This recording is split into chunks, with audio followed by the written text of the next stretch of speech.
Okay, let's get more on this game then. Let's take a closer look at the opponents then.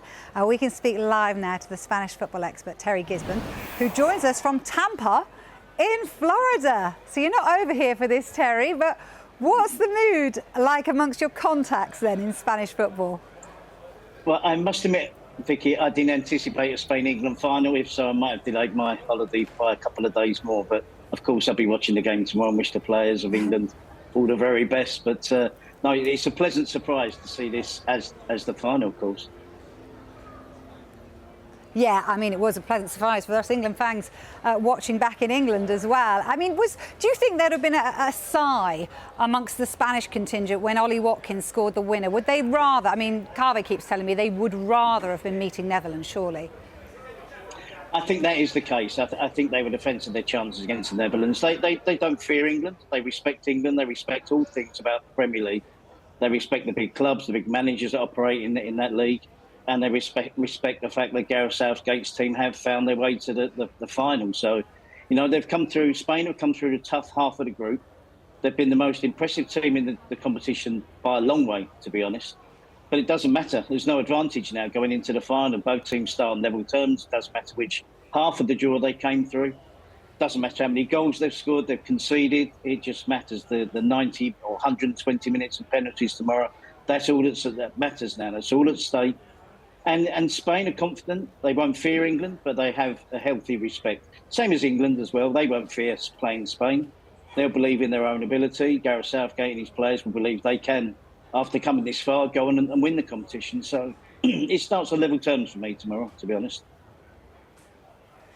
Yeah, it's interesting you say that they start on a level playing field, but actually here's a stat for you that Spain or Spanish clubs have been in 26 finals in the World Cup, Euros, Champions League or Europa League in the last 23 years. And get this, they've won them all. So what is it about finals and Spanish dominance? That's incredible. That is incredible. I knew you were coming to that. As soon as I said they start on level playing terms, I knew you were going to come to that. But I guess it's a belief that in the players, some of the players, particularly the ones that play for Real Madrid, have that belief for their club. They have that belief for their country. It's been a while since Spain have been a success at international level.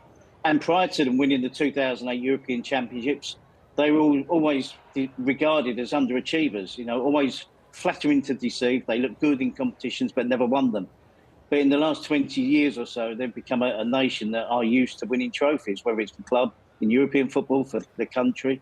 So they do have this massive belief that when they play in a final, they can win the trophy. But again, that gives them the belief that they can win another trophy, and one or two Real Madrid players will be involved, and some Barcelona players. But tomorrow, you know, there's Manchester City players for both teams. England have players that have won a serious amount of trophies in the last decade. So it is 50-50. I think in terms of the most organised of the two teams at the moment, I would probably say that would be Spain. But I think both managers have had to adapt just before the tournament and during the tournament. And they've both found a route to the final. Yeah, they certainly have. Interestingly, I sat down with Juan Mata yesterday and I was speaking to him about the youngster, Lamine Yamal. I mean, he's incredible. And I said to him, have you ever seen anything like it? And basically the answer was no. How about you? Have you ever seen anything like him at his age? Well, thankfully we can now say he's 17, not 16. So the 17-year-old who played in Barcelona's first team at 15, there's no logic to what he is achieving. I mean, Vicky, you can put an under-16 player, which he was this season, under-16, still finishing his schooling, an under-16 player in an under-21 match, and it'd be a massive risk. You know, if you played an under-16 in an under-18 game, it's a risk. But to be playing and be a serious player for one of the biggest clubs in the world, and now to be a first-choice starter for Spain, and to be one of the most influential players in the European Championships, there's no logic to it. I mean, he's 17, you know, today, so happy birthday to him. It just doesn't make any sense. And you know, the maturity he shows without the ball, I mean, at 16, 17, you can have individual talent, skills that will wow people. But it's his maturity, the way he helped out Jesus Navas in the game against France, because Navas was struggling at times against Kylian Mbappe. He played a slightly deeper role, but when he got into an attacking position, he was very effective. all those things, he shouldn't be strong enough to be playing 37 games this season for Barcelona and being first choice player for his national team. He's got, you would imagine, there's improvement to come. He's still growing. I mean, 16, 17 years old.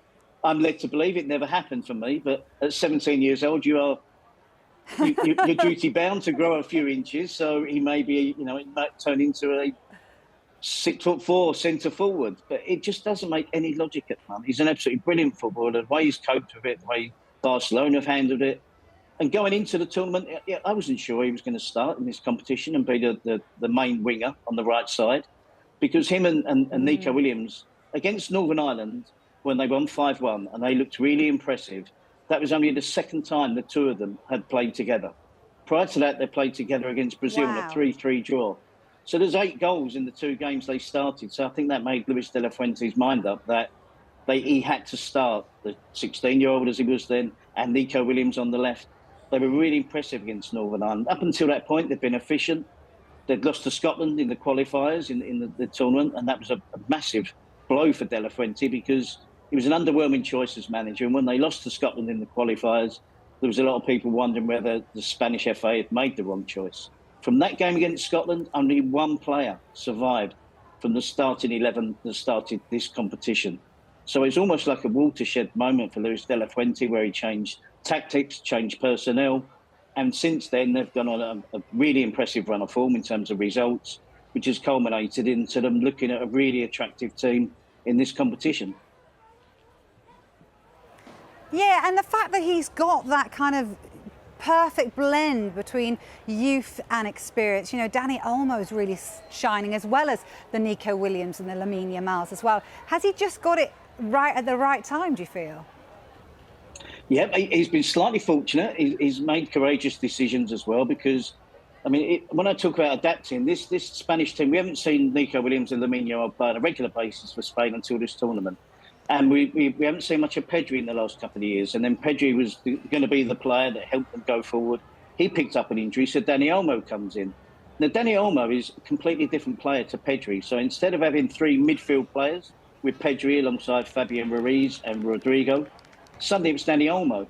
And if you look against France, Dani Olmo played effectively as the centre forward and Alvaro Morata dropped deep, which gives you a similar impression to what we're seeing from Harry Kane, that other players are making those runs in behind, and yet that Morata and Kane are the two that are dropping deep. Both being criticised because they're not getting in the penalty box enough, both being criticised because they're not being effective enough in the centre forward position, but it's allowing other players to thrive. So even that fact that Luis de la Fuente, he made a quick decision when Pedri got injured against Germany.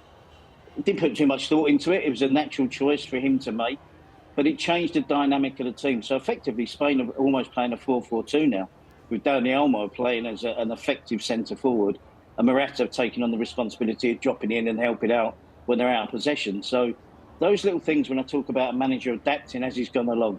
And for Spain, for De La Fuente, there was no Carvajal, no Lenormand. Jesus Navas got injured. Laporte broke his nose against France.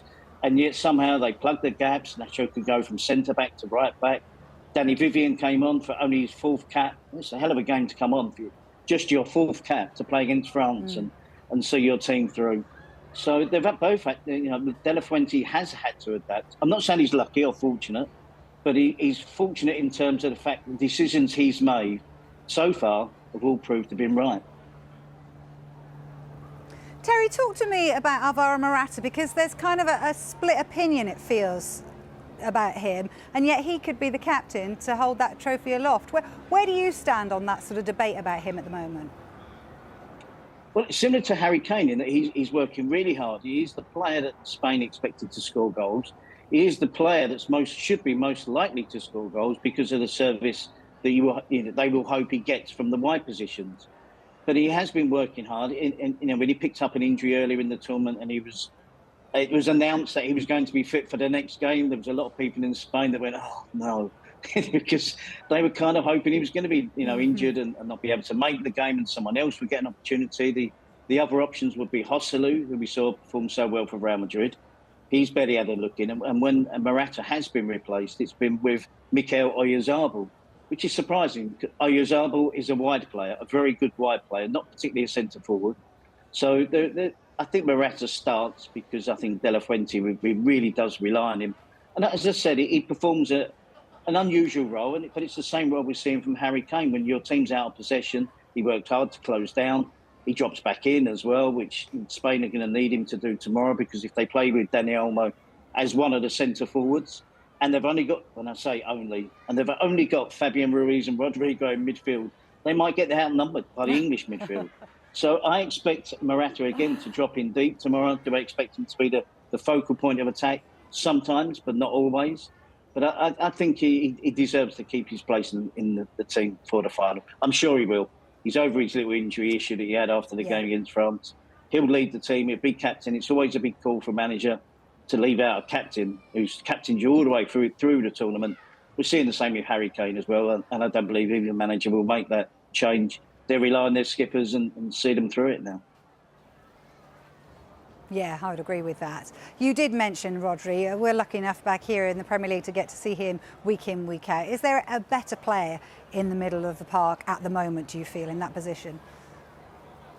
I'm not sure there's ever been a better player than Rodri in that position. And I use that against the comparisons with Sergio Busquets, because for many years both players are Spanish, of course, and Busquets perfected that role and literally made it his own position. Everyone knows the Busquets position.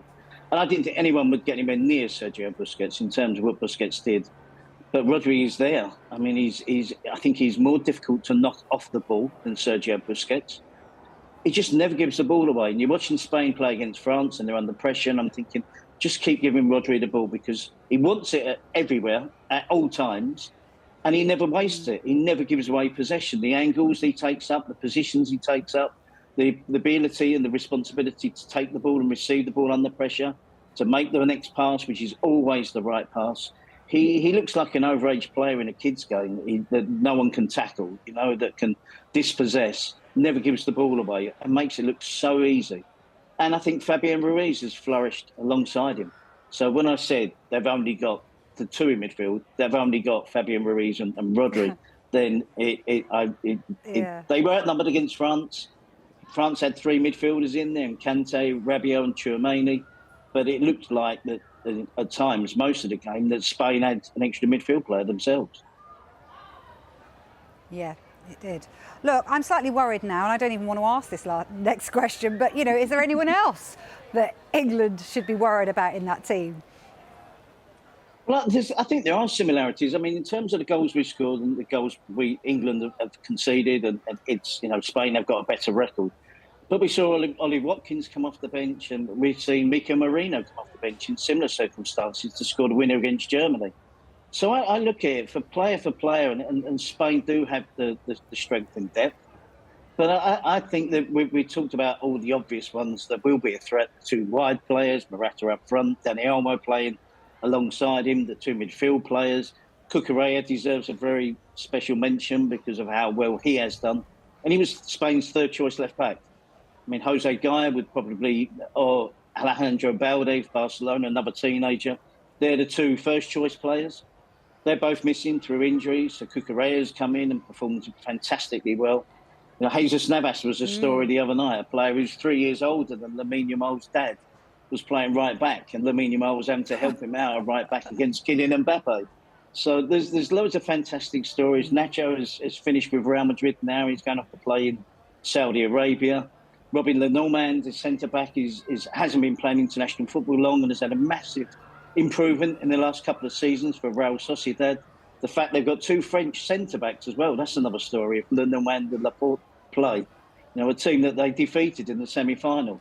So there's some, Unai Simon is as regular and steady as you would like. So, but when I could go and wax lyrical about the England players as well, Kobbie Mainoo the other night was just as good as anything that any Spain player has played in this tournament. So, England don't want to fear Spain. As I said, both teams will respect each other. And I really do genuinely believe it. It could go either way. But I think it's critical England don't concede first in this game.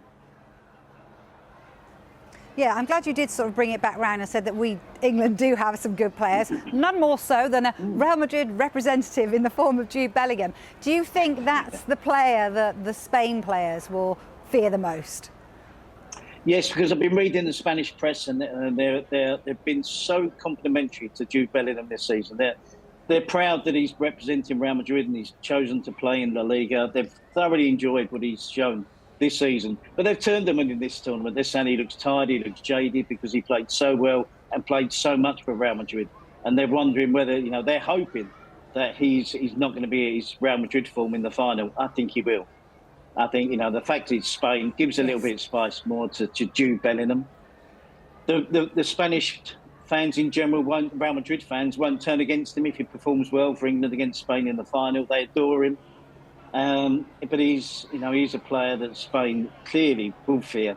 Along with Phil Foden, and we talked about Kobe Mainoo and Declan Rice and Kyle Walker and John Stones at the back, England can match up. We haven't seen that form for a 90-minute game so far in this competition. But if they do tomorrow, Spain know that it's going to be a tough ride. All right, just finally, I know you've got a bit of split loyalties because of your love of Spanish football, but it's coming home, isn't it? I genuinely believe that, I look at the competition and Spain have sailed through it, playing tough matches. But I just feel there's destiny involved here. And as a player that won an FA Cup with Wimbledon, that was unlikely. You do get the feeling from the quarterfinals onwards, this is our turn, and this has gone our way. Nothing's going against us. Nothing's going to stop us. And somehow I just feel that England, with their last-minute winners and the last-minute equalisers to take it extra time, the penalty shootouts, all the controversy and the criticism that's gone their way, I just feel that this time it does feel like it's destined to finish in the hands of Gareth Southgate and Harry Kane.